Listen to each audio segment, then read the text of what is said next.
Good morning, everyone. I know it's pretty early here this Friday morning. Good morning. Today is going to be a pretty quick live. I just wanted to hop on. I'm actually going to be reading two of these stories from the Lives of Saints today. I'm not foreseeing a ton of people jumping on this live with me because it is the morning on a Friday morning, which is a typical working day for most people. I'm lucky enough to have every Friday off. But I also am doing it this morning because in about 30 minutes, Anthony and I are going to be heading to the airport. We are going to Disney World this weekend. I'm so excited. So yeah, this is gonna be, as I said, pretty quick. It's gonna be probably like a 20-minute live, but I wanted to read the Lives of Saints with you guys. And instead of you guys sitting and watching me read, I'm actually going to be like reading out loud the book. So I don't know if you're interested in that, but at least it's an option. And then I'll kind of go over my thoughts on them. I'm doing two stories because originally I thought that the first, like each story was going to be several pages long. The first story is like 3 pages long and the second story is like 2 pages long. So we are definitely just going to power through those two real quick. If you don't know, The Lives of Saints is actually a companion novel to the Grishaverse universe, and it's the book that is referenced in the Shadow and Bone trilogy of the saint, like the different saints, and it's telling their stories and how they became saints and that kind of thing. But if you have The Lives of Saints, read along with me, and we'll get through this together. Also, I don't know if you guys have been reading Shadow and Bone, but if you have, go ahead and comment over on the side how far along you are in the Shadow and Bone first book, because that is what we are reading this month. I'm personally still about where I was the last live, which is, I think, 2 chapters in, because I ended up picking up the Throne of Glass series this week instead. I finally finished Empire of Storms and Tower of Dawn, which was super interesting. But yeah, that's where I'm at. And as I said, I don't expect a lot of people to be on this Friday morning. So I'm just going to go ahead and read these, give you my thoughts, and hop off. But thank you to those of you who are here. I've seen a few pop in. So the first book is about Sancta Margaretha, and I believe that is the correct pronunciation. We'll see. But she, or they, I should say, they are the patron saint of thieves and lost children. So we'll go ahead and read that story here. If you don't have the book physically, is what it looks like. It's got really cool illustrations in it. So here's what the first page looks like. And we have Sancta Margaretha. As sometimes happens in Ketterdam, a demon took up residence in one of the canals, this time beneath a bridge in the Garden District. It was a hideous clawed thing with a scaly white hide and a long red tongue. Each day, children would pass over the bridge on their way to school and then back again on the way home in 2 lines side by side. That gives me like vibes of Madeline from the Madeline story. They didn't know a demon had come to live in the city, and so they would laugh and sing without worrying what attention they might attract. One day, on their way to school, as the children stepped off the bridge and onto the cobblestones, they heard a voice whisper sweetly, "Georgie, Georgie, you'll be first." Now, they did have a little boy named Georgie among them, and he was teased mightily when they heard the voice sing-songing, but no one thought too much about it. All day, the voice whispered, following them through lessons and while they were at play, "Georgie, Georgie, you'll be first." But nothing happened, and so the children strolled home in their 2 orderly lines, hooting and giggling as they crossed the bridge. When they reached the other side, Georgie was nowhere to be found. "But he was right there," cried Maria, who had been beside poor Georgie. The children ran home and told their parents, but no one listened when they described the whispering voice. The family searched high and low and took boats up and down the canal, but there was no sign of Georgie. They were sure that some madman or criminal must be to blame and set guards all along the street. The next day, as the children walked to school, Maria was afraid to cross the bridge. She heard a voice say, "Do not worry, I will hold your hand and no one will take you." Maria thought it must be her friend Anna, and so reached out to hold her hand. But when they arrived at the other side of the bridge, Maria found her hand empty and Anna was gone. The children wept and shouted for help, and their teachers and parents scoured all along the streets and waterways. Anna could not be found. Again, the children told their parents of the whispering voice, but they were all too distraught to listen. Instead, they doubled the number of guards. The next day, the children walked quietly to school, huddling together as they neared the bridge. Closer, closer, whispered the demon. But in an apartment above a jeweler's shop, Margaretha was watching from her window. Her father sold all manner of beautiful things in the shop below, many of them Margaretha's designs. She had a gift for the finest details, and the stones she set were brighter and clearer than they had any right to be. That morning, as she worked in the square of sunlight by her window, she saw the demon leap up like a curl of smoke to seize the little Maria. Margaretha shouted at the vile thing, and without thinking, she grabbed a sapphire in her hand and hurled it at the creature. Light caught and hung on the jewel as it arced through the air, making it glitter like a falling star. The demon was transfixed. He tossed his prey aside and leapt into the canal after the beautiful jewel. Maria bounced along the cobblestones. She had a very sore bottom and a skinned knee, but she hurried on to school with the other students, safe and sound and grateful she'd been spared.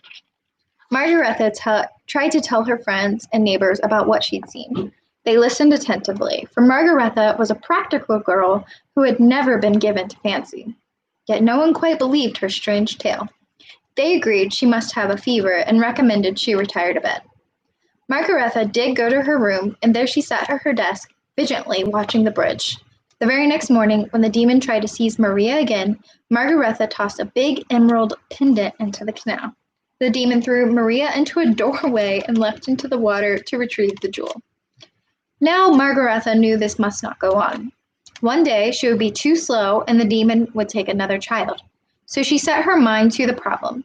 She worked all night upon an extraordinary jewel, a diamond brooch so heavy she could barely lift it. As dawn broke, she used a pulley and winch to raise the brooch off her desk and heft it out of her window until it dangled above the canal, straining the rope that held it. In the shop below, her father's customers wondered at the noises coming through the ceiling.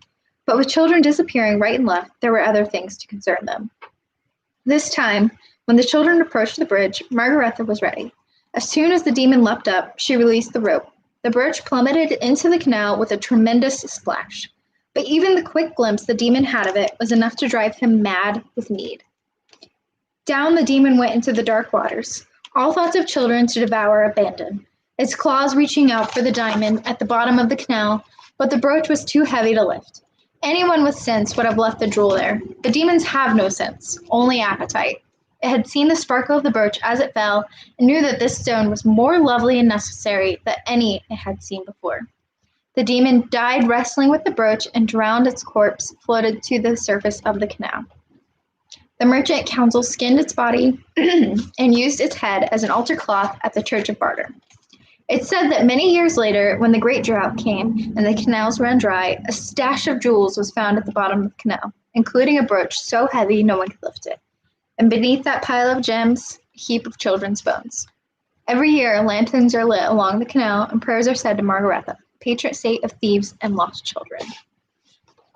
Kylie, oh, you're only 5 pages into Shadow, but hey, you got time. It's still before the end of the month. You still have, it's only halfway through, and I feel like that book is pretty quick to get through, if you know what I mean. It's like a fast read because it reads so easily.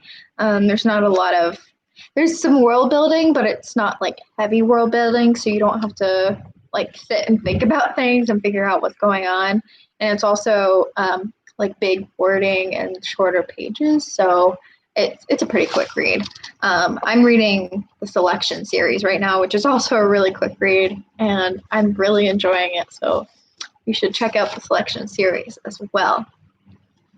The next book, or the next story I'm going to read is Sancta Anastasia. It's literally like this page and this page, so not very long at all. Here is the illustrations on it. It looks really cool. And Sancta Anastasia, I'm not sure if I'm supposed to be saying Sancta or Saint, so if you guys know, let me know. But Sancta Anastasia is the patron saint of the sick. So again, here is the illustration on that. And it says, Anastasia was a pious girl who lived in the village of Smyrna. Known as a great beauty, she had red hair, bright as a field of new poppies, and green eyes that shone like polished glass. This was what the villagers remarked upon when they saw her at market, whispering what a shame it was that Anastasia spent all her time lighting candles for her poor dead mother in the church and tending to her old father in their sad little house. A girl like that should be seen and celebrated, they said, and warned she would grow old before her time. But the villagers lost their taste for gossip when Smyrna was struck down with the wasting plague. They hadn't the strength to go to market or even church any longer. They lay in their beds, gripped by fever. No food could tempt them, and even when they were force-fed, they withered and eventually died.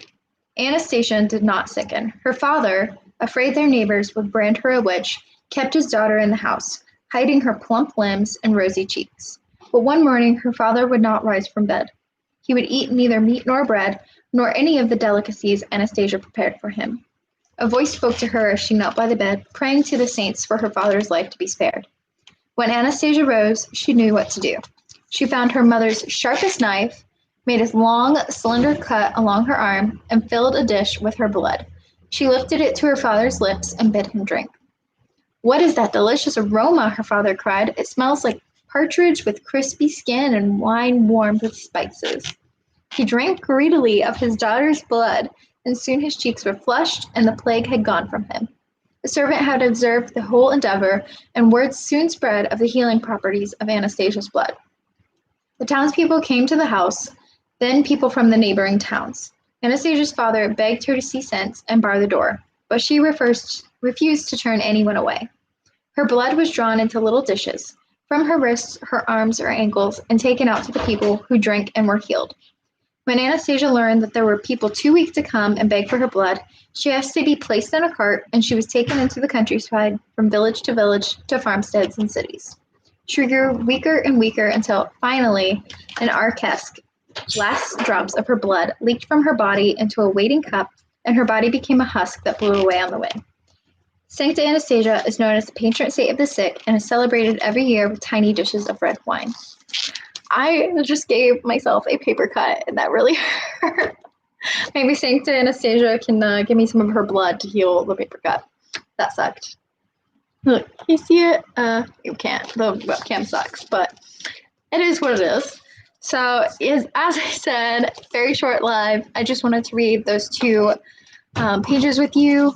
I will do another live pretty soon. I meant to do it last weekend, but I left my laptop charger up here, so I had to do it this morning instead. So they will normally be probably on the evenings or on Sundays because those are the days that work best for me and my schedule. But yeah, thank you guys so much for watching. I had fun. As far as the two first stories, I thought this was going to be more like, I forget if it's in the Shadow and Bone trilogy or King of Scars, but they talk about how the saints died and how they got their names and that kind of thing. And I thought it was going to be more like that. But it is still interesting to learn their origins and why they have the titles they do. So it looks like the next ones are going to be the patron saint of good intentions and of blacksmiths.